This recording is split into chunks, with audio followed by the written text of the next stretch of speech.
explica melhor. Enfim, a maneira de pensar a realidade que fica, né, deturpada por todas as nossas filosofias. Bom, tem um efeito exorcizante de alguma maneira. Tem um efeito exorcizante de alguma maneira, tirar os fantasmas. Né? Isso, exatamente. Ou seja, não aceita efeito de salvação. Dentro dessa concepção, qual a sua concepção de salvação pessoal? Não tem nenhuma concepção. Não. Como é que eu vou ter? Não, que ela pode ser dada pela metafísica ou pela revelação? Não pode ser dada nem pela metafísica, nem pela revelação. Quem salva é nosso Senhor Jesus Cristo. Sim.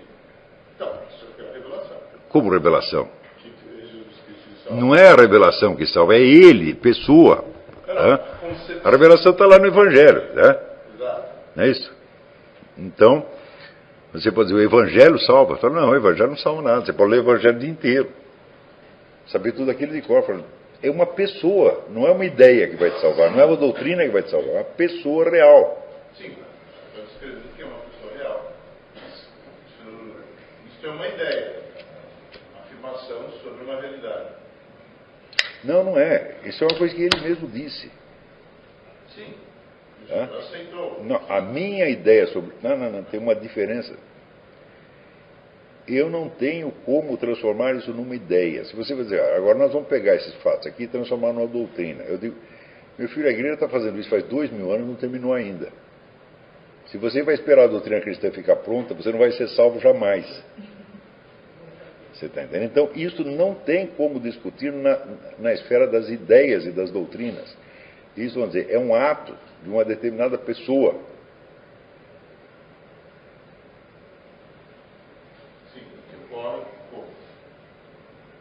Como é que eu vou saber uma coisa dessa? Diz que ele vai vir julgar os vivos e os mortos. Como é que ele vai fazer isso? Tem a menor ideia? Não é o sacrifício dele que julga? Não é ele, não é o sacrifício dele, é ele mesmo. Não, sim, mas o método... Não está dito assim, que no final da vida você vai ser, no final dos tempos você vai ser julgado pela crucificação. Não, você vai ser julgado pelo crucificado. Deus amou de tal maneira para que tudo aquilo que nele crê não pereça, mas tenha vida eterna. Isso não responde à pergunta que foi colocada. Ele próprio diz, as coisas se passam desta maneira. Isso foi uma revelação.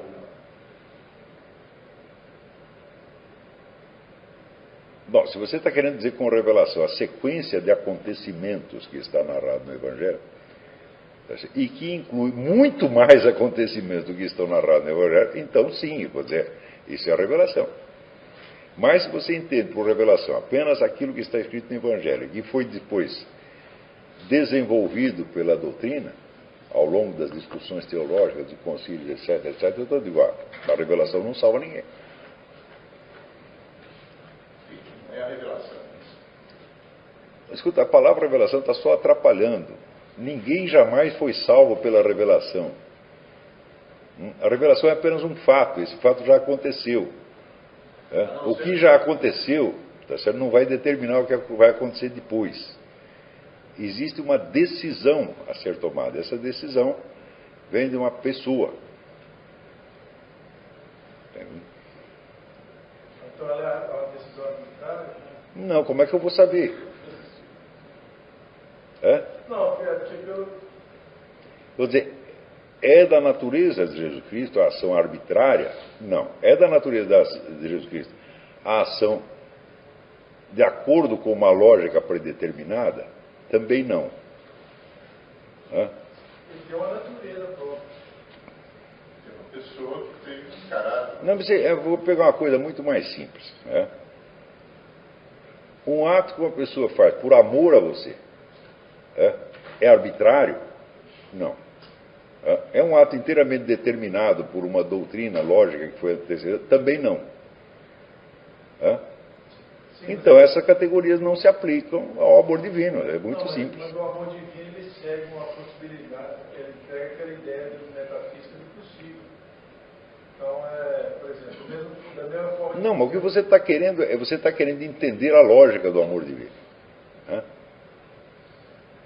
Então, em primeiro lugar, isso não faz sentido. Então você...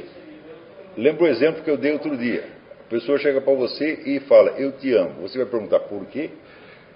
Não, mas os atos materiais... O ato do amor é autoexplicável. Nenhuma explicação o abrange. Quer dizer, o amor responde a todas as perguntas instantaneamente e aplaca, né, todas as dúvidas. Ele não é que ele responde a todas as dúvidas, ele aplaca todas as dúvidas. Quer dizer, a dúvida cessa de fazer sentido naquele contexto. Quer dizer, e esta é a resposta final. Mas há um chamado, quer dizer, se trata de revelação no sentido que ele esteve na Terra e falou certas coisas, vem até mim. Né? Eu sou a porta. Espera um pouquinho, peraí. O Jesus do qual vocês estão falando é um Jesus que está lá no Evangelho e que está na doutrina. Não é desse que eu estou falando. Tudo que o Evangelho disse e tudo que a doutrina disse é um nada. Eu estou falando do Jesus real. Mas como você conhece o real se não acessar ele pela relação? A pergunta é o contrário. O Jesus real já estava agindo aí muito tempo antes do Evangelho. Se não tivesse o real, como é que você ia conhecer a revelação? Vamos dizer, é um hábito cultural de confundir a ordem do conhecer com a ordem do ser. Mas o que tem que predominar é a ordem do ser. E também não é verdade que você só o conheça através da revelação. Isso não é verdade de maneira alguma. Não, sim, mas a ideia... Eu vou fazer outro comentário. Entendeu? Olha, a ação divina está onde ela quiser. Não é onde está escrito na revelação. Se ela quiser pegar um sujeito que nasceu na Conchinchina, que nunca ouviu falar de evangelho nem coisa nenhuma, e Deus quiser fazer um milagre para ele, faz, ué. Então a ação divina predomina sobre a revelação. Mas predomina infinitamente. Então não é certo você dizer, nós só sabemos dele o que está escrito ali. Fala, Porque ele quis se fazer carne e se revelar. E se você nunca ficou sabendo disso, vai interferir em alguma coisa? Não vai interferir em absolutamente nada.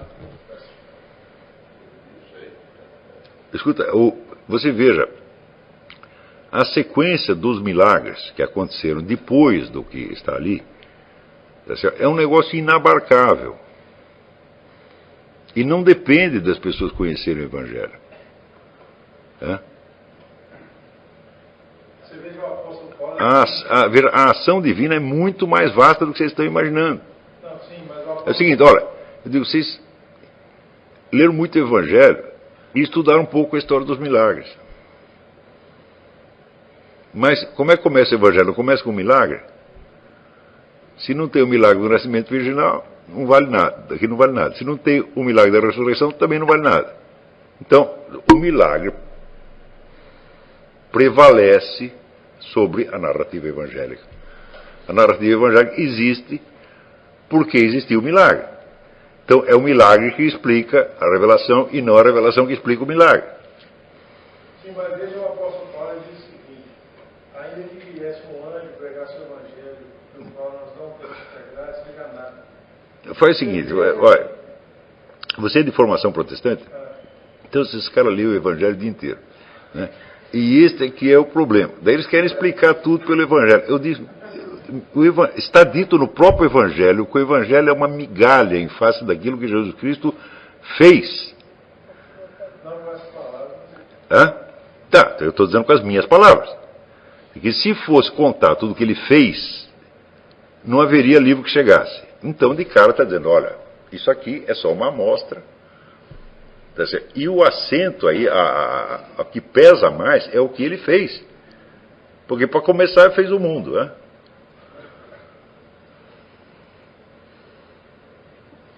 Então,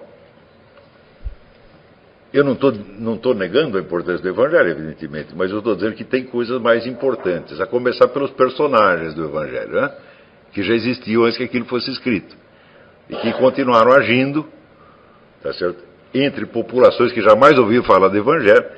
Então, observar, perceber esta ação divina é a coisa mais importante. O senhor vai estar nos milagres?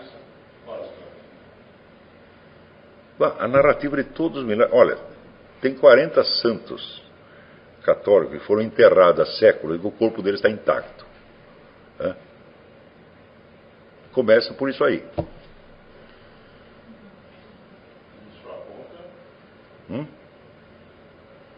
Por que está assim? Porque Deus quer que seja assim.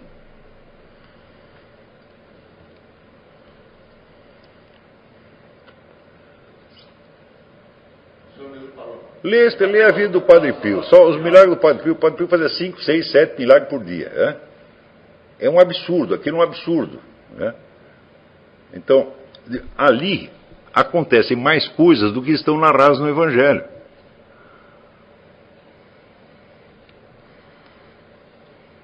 Então, ali conta, vamos dizer, uma ou duas curas que Jesus Cristo fez. Mas só conta 2 ou 3. E as outras aqui não estão contadas. Ah, você quer ter uma ideia? Então, você veja o que o Padre Pio fez. O Padre Pio não é Jesus. Então, só as do Padre Pio já transcendem em número todas aquelas que estão cantadas no Evangelho. Agora você imagina o que todos os outros fizeram. Porque Jesus Cristo disse, o que eu fiz, vós o fareis. E os caras estão fazendo, pô. O Padre Pio, em termos de frutos, qual a história, qual a relação dos milagres com aquilo que ficou em função dos milagres? Eu não sei, não tenho a menor ideia. Mas agora vou fazer uma avaliação, vamos dizer, da repercussão histórica dos milagres do Padre Pio. Você percebe que você fazer essa pergunta é levantar um problema que você pode passar o resto da sua vida estudando e você não vai acabar. Mas não sei se você percebe que o milagre é autoexplicativo. A menina que não tinha pupilas e saiu enxergando. Ela vai perguntar, como é que você fez isso? Se eu não tiver explicação, eu não aceito?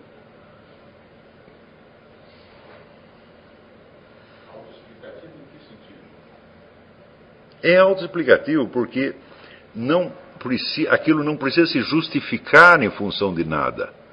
É autojustificado, por assim dizer. Como o bem que as pessoas fazem é autojustificado. O mal que você tem que encontrar uma explicação. Veja as duas perguntas. A pessoa chega para você e fala, eu te amo. Você não pergunta por quê. Eu te odeio. Por quê? É assim ou não é assim? Quer dizer, o amor é autojustificado, ele ilumina o campo do acontecimento e não há o que explicar, porque ele é a explicação. A explicação é aquilo que, vamos dizer, acalma a sua alma. Ele te coloca dentro do campo de luminosidade, onde as questões desaparecem. Então, eu vejo assim, o desprezo que a nossa cultura tem pelo fato dos milagres é um mau sinal de burrice que existe.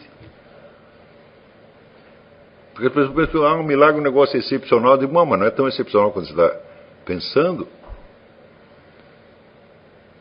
Essas coisas estão acontecendo a todo momento. Se você fosse noticiá-las, não haveria jornal que chegasse. No entanto, isso é totalmente ignorado. E as pessoas querem raciocinar fora disso.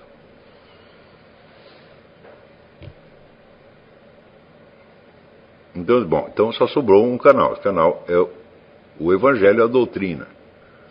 Né? Então, automaticamente, o cristianismo da pessoa se transforma no culto do Evangelho e no culto da doutrina. E cadê a ação divina? Não tem. Então vira tudo uma questão realmente de pensamento, de opinião, de crença, etc, etc.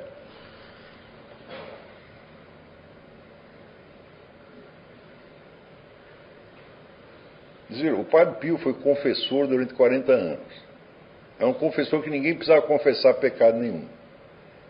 Porque ele já sabia os pecados dos caras. Você fez isso, mais isso, mais isso, mais isso, está aí absolvido em nome do Pai, do Filho e do Espírito Santo, vai para casa.